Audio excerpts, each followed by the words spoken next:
Hey guys, welcome back to RPO Restorations. Today we'll be talking about a few of the transmissions GM offered in the 1980s and into the 1990s, specifically the transversely mounted ones used in its front-wheel drive applications. I'll probably do a video down the road about its rear-wheel drive offerings, but right now I'm going to keep it simple and stick with a few turbo-hydromatic models from its front-wheel drive days. Let's start with the one that was everywhere in the 1980s, the turbo-hydromatic 125 and 125C.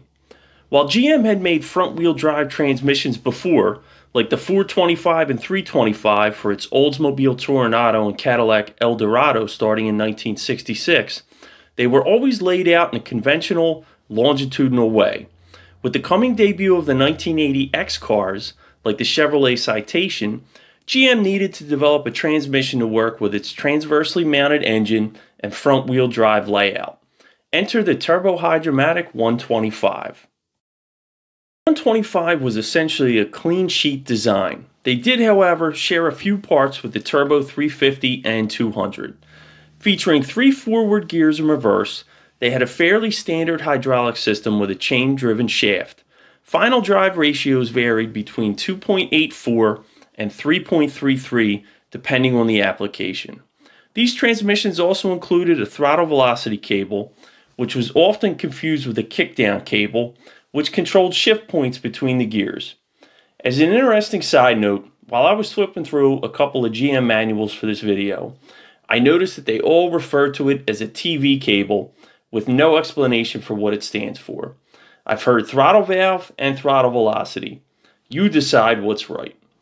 These transmissions could be found in just about every front-wheel drive car GM produced during the 1980s, including the compact X and J body, the intermediate A, L, and W bodies, some minivans, and the P body Pontiac Fiero. In 1982, the 125 was upgraded to the 125C with the addition of a lock-up torque converter. With this feature, the torque converter would physically lock the impeller and shaft inside the converter together, providing a direct connection to the transmission. This was done as a fuel economy improvement.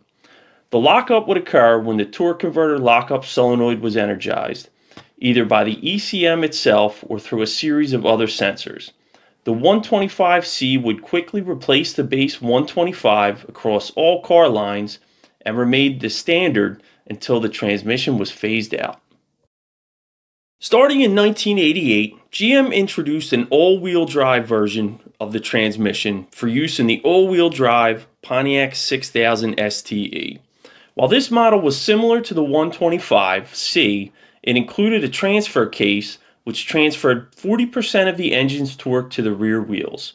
It would be discontinued along with the all-wheel drive version of the car after the 1990 model year. By the mid-1980s, it was becoming apparent the fuel economy standards couldn't be met by sticking with the standard 3-speed automatic transmission, even with the lockup torque converter. Enter the turbo-hydromatic 440 T4.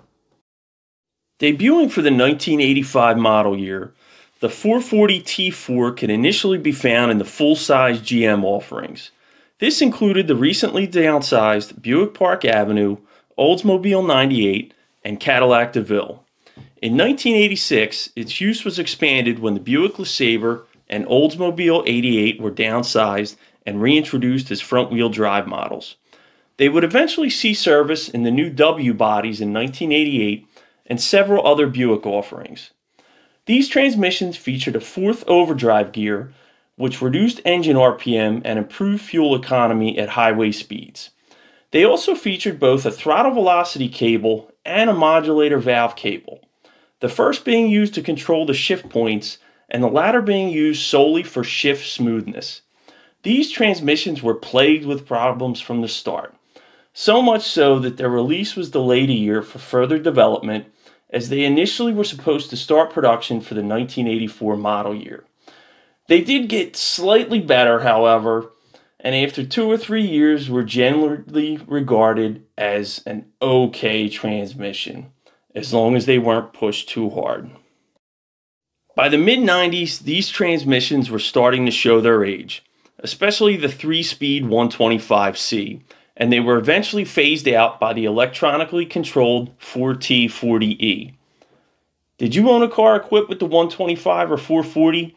Or more importantly, did you ever have a car stall out at a red light because of a stuck torque converter solenoid? I know I have. Let us know in the comments section. And make sure you hit the subscribe icon on the right side of your screen. Thanks for watching. I'll see you next week.